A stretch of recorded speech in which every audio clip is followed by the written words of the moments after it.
کیا یہ درست ہے کہ غوث پاک رحمت اللہ تعالی علیہ نے مردوں کو زندہ کیا؟ کچھ لوگوں کو یہ وسوسہ آتا ہے کہ مردے زندہ کرنا تو اللہ کے دستے قدرت میں ہے، کوئی انسان کیسے مردے زندہ کر سکتا ہے؟ حضرت عیسیٰ علیہ السلام کے تو معجزات قرآن میں لکھے ہیں، دو جگہ پر ہے، سورہ آل عمران میں ہے وہ احیی الموتى باذن اللہ، میں اللہ کے حکم سے مردے زندہ کرتا ہوں، اور دوسری مقام پر اللہ پاک فرماتا ہے آپ میرے اذن سے مردوں کو زندہ فرماتے ہیں۔ اب کیا کہو گے؟ عیسیٰ علیہ السلام تو انسان ہے نا، اگر غوث پاک کی بات سمجھ میں نہیں آتی تو عیسیٰ علیہ السلام کے بارے میں کیا خیال ہے آپ کا؟ تو یہ جو بھی ہے، حضرت عیسیٰ علیہ السلام زندہ کریں یا غوث پاک کسی کو زندہ کریں، یہ سب ہوتا اللہ پاک کی دی ہوئی طاقت سے، اس کی عطا سے، اور دیگر اولیاء کرام زندہ کریں یہ بھی اللہ پاک کی دی ہوئی طاقت سے ہی ہوتا ہے۔ تو موت بھی اللہ کے، ہم بولتے ہیں اللہ کے ہاتھ میں ہے، واقعی اللہ پاک موت دیتا ہے، لیکن اللہ پاک نے اس کے لیے بھی کچھ اسباب رکھے ہیں، جیسے کہ قرآن کریم میں قل یتوفاکم ملک الموت الذی وکل بکم، اے محبوب تم فرما دو کہ ملک الموت تم کو وفات دیں گے جو تم پر مقرر کیے گئے۔ تو یوں ملک الموت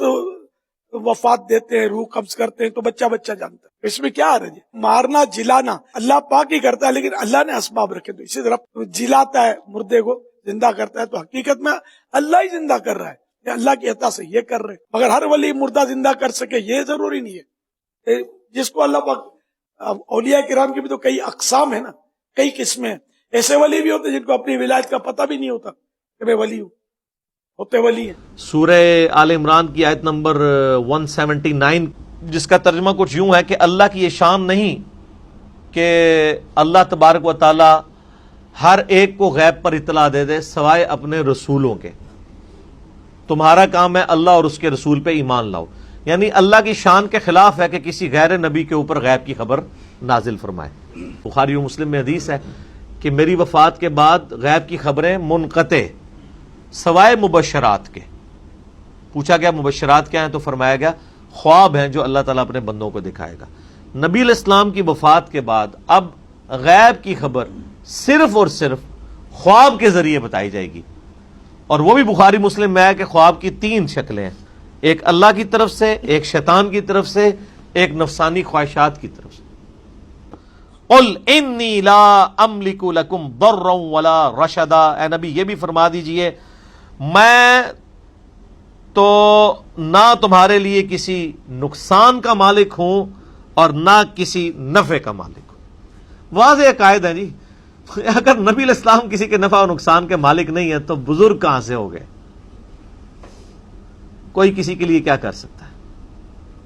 بخاری مسلم میں حدیث ہے، اے میری بیٹی فاطمہ میرے مال سے جو کچھ مجھ سے لینا ہے لے لے، قیامت والے دن اللہ نے پکڑ لیا تو میں تیرے کچھ کام نہیں آؤں گا، یعنی اپنے اعمال لے کے جاؤ۔ ہاں اعمال ہوں تو ظاہر نبی علیہ السلام کی شفاعت تو کوئی شک ہی نہیں ہے، وہ تو سیدہ فاطمہ تو ویسے ہی جنتی عورتوں کی سردار ہیں، بخاری مسلم میں آیا۔ لیکن ہمیں سمجھایا جا رہا تھا کہ اچھا پھر آپ دیکھیں کہ یہ آپ کو اکثر کہتے سنائی دیں گے کہ جی بخاری مسلم میں حدیث ہے کہ قیامت کے دن ہر نبی بھی کہہ رہا ہوگا آج مجھے اپنی جان کی فکر ہے سوائے نبی علیہ السلام کے، اور پھر آپ کو سنا رہے ہوتے ہیں کہ شیخ عبد القادر جیلانی یہ کہہ رہے ہوں گے میں نے اس وقت تک جنت میں نہیں جانا جب تک کہ سارے مرید نہ لے جاؤں، یعنی شیخ عبد القادر جیلانی کا مرتبہ جو ہے وہ نبیوں سے بھی زیادہ ہے، نبی نفسا نفسی کر رہے ہیں، اور عبد القادر جیلانی کے کہہ رہے ہیں مرید مرید مریدی مریدی۔ وہ ساڑھے ایک دوست نے نا، تو بڑے کٹر بریلوی تھے، اور بڑے بریلویوں کی مسجد کے وہ عالم دین بھی تھے، خطیب بھی تھے،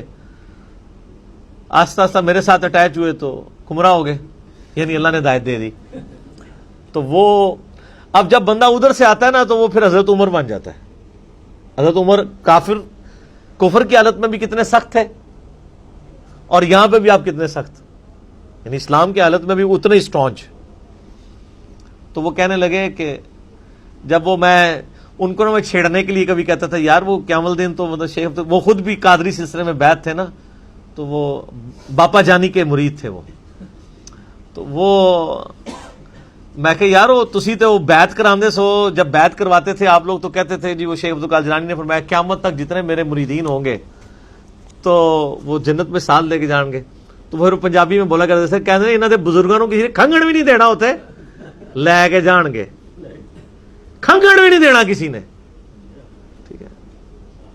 یعنی کھانسنا آپ کو پتا نا، یہ ہمارے اردو میں پنجابی میں محاورتاً بولا جاتا ہے نا کہ آپ جب کوئی کسی کے لیے دبے الفاظ میں سفارش کرنا چاہیں